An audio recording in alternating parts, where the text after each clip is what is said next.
സഭ എന്ന വാക്കിന് എബ്രായ ഭാഷയിൽ കാഹൽ എന്നും ഗ്രീക്ക് ഭാഷയിൽ എക്ലീസിയ എന്നുമാണ് പറയുന്നത്. സഭ എന്ന വാക്കിന് സമൂഹം, കൂട്ടം, യോഗം, സമിതി എന്നീ അർത്ഥങ്ങളുണ്ട്. ഭാരതത്തിൽ വൈദിക കാലത്ത് നിലവിലിരുന്ന ഭരണസമിതികളായിരുന്നു സഭയും സമിതിയും.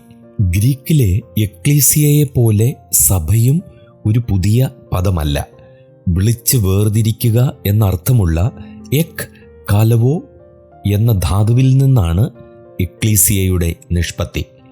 ഒരു പ്രത്യേക ഉദ്ദേശത്തിന് വേണ്ടി വിളിച്ച് വേർതിരിക്കപ്പെടുന്ന സമൂഹം എന്ന വിവക്ഷയാണ് പൊതുവെ അതിനുള്ളത്. ഏഥൻസിലെ അസംബ്ലിയുടെ പേര് എക്ലീസിയ എന്നായിരുന്നു. സഭ, സമൂഹം എന്നീ അർത്ഥങ്ങളിൽ അനേകം പദങ്ങൾ എബ്രായ ഭാഷയിലുണ്ടെങ്കിലും കാഹൽ എന്ന പദത്തെയാണ് സെപ്റ്റുവജന്റിൽ എക്ലീസിയ എന്ന് വിവർത്തനം ചെയ്ത് കാണുന്നത്. സെപ്റ്റുവജന്റിൽ 80ഓളം സ്ഥാനങ്ങളിൽ എക്ലീസിയ എന്ന പദമുണ്ട്. ഒരു പ്രത്യേക പ്രദേശത്തിലെ സമിതി എന്ന നിലയ്ക്കാണ് പുതിയ നിയമത്തിൽ എക്ലീസിയയുടെ പ്രയോഗം.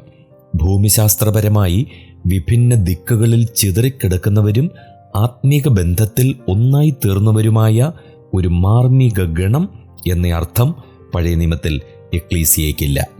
യഹൂദ സഭയെ കുറിക്കുവാൻ സിനഗോഗ് എന്ന പദമുണ്ട്. അതിനെ ഉപേക്ഷിച്ച് എക്ലീസിയ എന്ന പദം ക്രിസ്തു പ്രയോഗിച്ചത് സഭയുടെ വ്യതിരിക്ത ഭാവം വ്യക്തമാക്കുന്നു. പുതിയ നിയമത്തിൽ 115 സ്ഥാനങ്ങളിൽ എക്ലീസിയ എന്ന പദം പ്രയോഗിച്ചിട്ടുണ്ട്.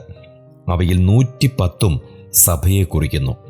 അപ്പോസ്തലപ്രവൃത്തി 19:32 ജനസംഘമെന്നും അപ്പോസ്തലപ്രവൃത്തി 19:39 ധർമ്മസഭയെന്നും അപ്പോസ്തലപ്രവൃത്തി 7:38 മരുഭൂമിയിലെ സഭയെന്നും അപ്പോസ്തലപ്രവൃത്തികൾ 19:41 എബ്രായർ 2:12 സഭയെന്നും പറഞ്ഞിരിക്കുന്നത് ക്രിസ്തു സഭയെ ഉദ്ദേശിച്ചല്ല.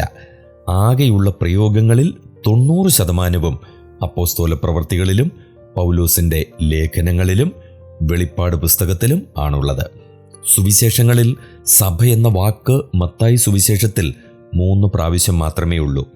പുതിയ നിയമത്തിലെ 10 പുസ്തകങ്ങളിൽ മർക്കോസ്, ലൂക്കോസ്, യോഹന്നാൻ, 2 തിമോത്തിയോസ്, തീത്തോസ്, പത്രോസ് 1-2, യോഹന്നാൻ 1-2, യൂദ എന്നീ പുസ്തകങ്ങളിൽ സഭ എന്ന പദം ഇല്ല.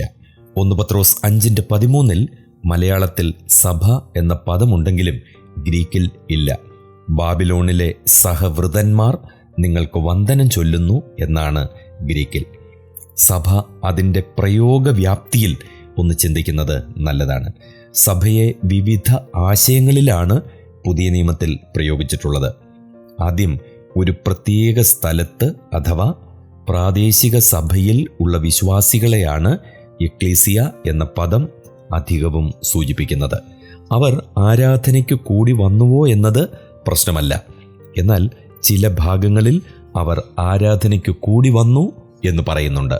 അപ്പോസ്തല പ്രവൃത്തികൾ 5:11, 11:26, 1 കൊരിന്ത്യർ 11:18, 14:19, 28:35. മറ്റു ചില ഭാഗങ്ങളിൽ അവർ ആരാധനയ്ക്ക് കൂടി വന്നു എന്ന ധ്വനി ഇല്ല. റോമർ 16:4, 1 കൊരിന്ത്യർ 16:1, ഗലാത്യർ 1:2, 1 തെസ്സലോനിക്കർ 2:14 ആദിയായവ. രണ്ടാമത് ഏതെങ്കിലും വ്യക്തികളുടെ വീട്ടിൽ കൂടി വന്ന സഭ. റോമാലേഖനം 16:23, 1 കൊരിന്ത്യർ 16:19, കൊലോസ്യർ 4:15, ഫിലേമോൻ 2. മൂന്നാമതായിട്ട് ക്രിസ്തുവിനെ സാക്ഷിക്കുകയും ആരാധനയ്ക്കായി സംഘടിക്കുകയും ചെയ്യുന്ന ലോകം മുഴുവനുമുള്ള വിശ്വാസികളെ ഒന്നായി സഭ എന്ന് വിളിക്കുന്നു. 1 കൊരിന്ത്യർ 10:32, 11:32, 22:18, എഫേസ്യ ലേഖനം 4:11 വരെ. നാലാമതായി ഒടുവിലായി സ്വർഗത്തിലും ഭൂമിയിലുമുള്ളതും ക്രിസ്തുവിനാൽ രക്ഷിക്കപ്പെട്ട് ക്രിസ്തുവിനോട് ചേർന്നതുമായ മുഴുവൻ വിശ്വാസികളുടെയും സമൂഹം. എഫേസ്യ ലേഖനം 1:22, 3:10, 21 വാക്യങ്ങൾ, 5:23 മുതൽ 25 വരെ, 27, 32 എന്നീ വാക്യങ്ങൾ.